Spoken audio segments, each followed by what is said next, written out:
నా తెలంగాణ నా తెలంగాణ కొత్త బట్టలు గట్టి కోటి ముచ్చట్లు పాల పిట్టలు చూసి పడుచు చెప్పట్లు పాల పిట్టలు చూసి పడుచు చెప్పట్లు జొన్న కర్రల జెండా జోరున్నదేమి ఆలై బలై దిశ నా తెలంగాణ నా తెలంగాణ జంబి పంచిన నా తెలంగాణ నా తెలంగాణ అంటూ తెలంగాణను శ్వాసించిన ఉద్యమ జ్యోతి దార్శనికుడు ప్రొఫెసర్ జయశంకర్.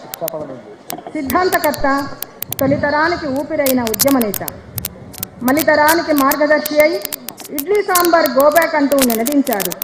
తన బలం బలహీనత తెలంగాణే అన్నాడు.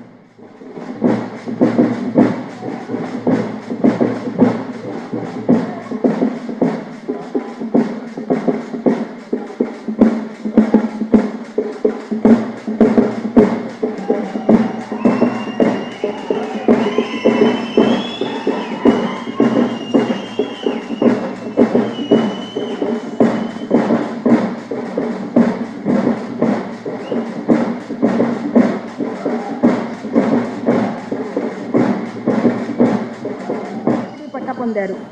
పర్యావరణానికి సంబంధించిన అనేక విషయాల మీద పనిచేశారు. ఎన్నో విశ్వవిద్యాలయాలకు పర్యావరణ సంబంధమైన పుస్తకాలను రాశారు. పత్తి, చెరుకు మొదలైన విషయాలపై కావలసిన సమాచారాన్ని అభివృద్ధి చేశారు. చేనేత ఉద్యమానికి వెన్నుదన్నుగా నిలిచిన డాక్టర్ నరసింహారెడ్డి గారు అన్ని వర్గాల అభివృద్ధికి కాంక్షించిన కారుణ్యశీలి. చేనేత రంగంపై స్పష్టమైన అవగాహనతో దేశ విదేశాలలో అనేక కార్యశాలలు నిర్వహించి మానవ సహజ నైపుణ్యాన్ని జీవం పోస్తున్నారు. ఈయన తన అమృతహస్తాల మీదుగా జయశంకర్ స్మారక పురస్కారాన్ని రమేష్ బాబుకు అందించవలసిందిగా ఆహ్వానిస్తున్నాం.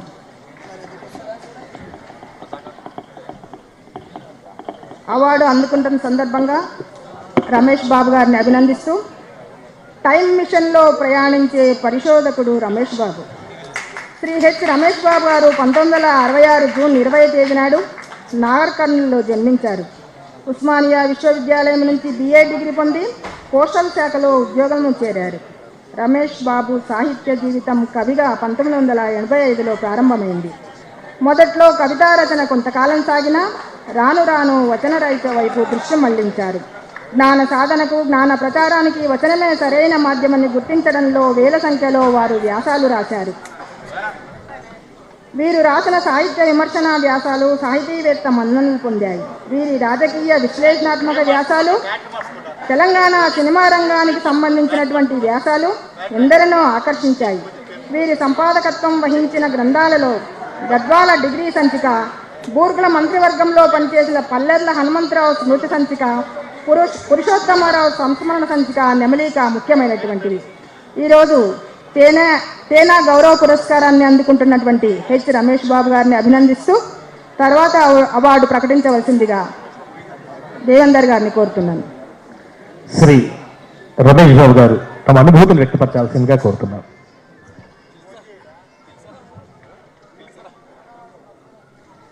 విత్తు ఇంకా భూమి అడుగు పొరల్లోనే ఉంది. విత్తు ఇంకా భూమి అడుగు పొరల్లోనే ఉంది. కానీ వీళ్ళంతా ఈ చెట్టుకు పూలు పళ్ళు పూసాయంటున్నారు. అది ఆ విత్తు గొప్పతనం కాదు. అది ఆ విత్తు గొప్పతనం కాదు. అది ఆ మట్టి మహిమానితత్వం. అది ఆ మట్టి మహిమానితత్వం. ఆ మట్టి నా తెలంగాణ. ఆ మట్టి నా తెలంగాణ.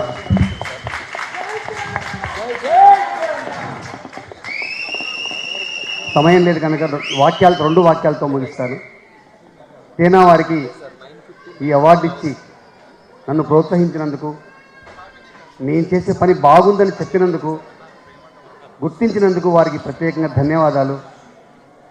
నన్ను ఇక్కడ దాకా తీసుకురావడానికి ఉన్న కారణాలు, ఒకటి 96 నుండి ఉద్యమాన్ని గమనించడం ఒకటైతే, 2004 తర్వాత జరిగిన రాజకీయ పరిణామాల్లో మా సంగిశెట్టి శ్రీనివాస్ కానీ చాలామంది మిత్రులు తెలంగాణ చరిత్రకు సంబంధించిన తమ ఉనికిని, పూర్వ చరిత్రను తవ్వుకునేటప్పుడు 85 నుండి సినిమా గురించి రాస్తున్న నాకు మన తెలంగాణ మూలాలు ఎక్కడో నన్ను వెతుక్కునే ప్రయత్నం చేసినందుకు, ఈ 15 ఏళ్లలో 14 ఏళ్లలో తెలంగాణ సినిమా చరిత్ర కోసం పనిచేసినందుకే ఈ అవార్డు వచ్చింది. అప్పటిదాకా 25 ఏళ్ళు తెలుగు సినిమా గురించి, ఆంధ్ర వాళ్ళ పుస్తకాలు రాసిన ఎవరూ గుర్తించలేదు.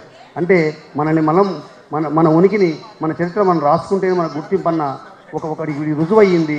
అంత మాత్రం వాళ్ళు చెడ్డవాళ్ళు గొప్పవాళ్ళని కాదు, కానీ ఈవెన్ దుకాణం వాందే, ఈవెన్ కథ వాందే, ఈవెన్ ఇల్లు వాందే అని తెలిసిన తర్వాతనే మనల్ని మనం గుర్తిస్తారని అర్థమైంది.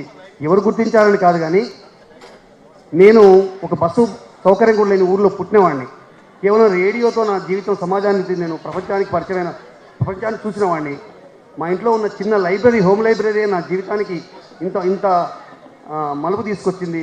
మా ఫాదర్ సాహిత్య అభిలాష, ఆయన మా ఊర్లో మొట్టమొదటి రేడియోని తీసుకొచ్చి నాకు పాటల్ని, సినిమాల్ని, భాషని పరిచయం చేశారు.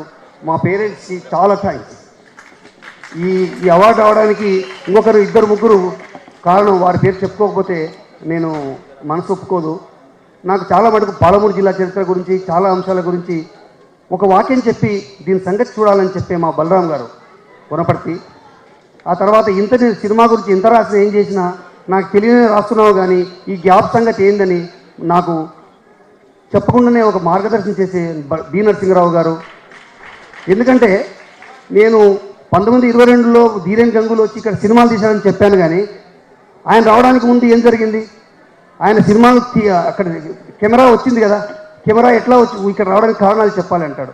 1908కి వెళ్ళి నేను సినిమాల గురించి ఇక్కడ కెమెరా వచ్చిందంటే, కెమెరా వచ్చిందంటే మళ్ళీ అంతకుముందు పరిచయం ఉండాలి కదా అంటాడు. అట్లా వెనక్కి వెళితే 1896లోనే ఈ హైదరాబాద్లో సినిమాలు ఉన్నాయని చెప్పగలిగాను. అంటే 1896లోనే బాంబేలో సినిమాలు వచ్చాయి, హైదరాబాద్లో సినిమాలు వచ్చాయి. తెలంగాణ సినిమా చరిత్ర భారతీయ సినిమాతో సమాంతరంగా ఉందని చెప్పగలిగాను. అందుకు చాలామంది నా వెంట ఉన్నారు, నన్ను ప్రోత్సహించారు. వాళ్ళందరికీ పేరు నా కృతజ్ఞత చెప్తా ఉన్నాను. ఇది ఇంకా చాలా రాయవలసి ఉంది, చేయవలసి ఉంది. ఇది ఇంకా నాకు ప్రోత్సహిస్తుంది. ఈ అవార్డుని తెలంగాణ ఉద్యమకారులకి, ప్రజలకి, అమరవీరులకు అంకితం చేస్తున్నాను. జై తెలంగాణ. Thank you sir.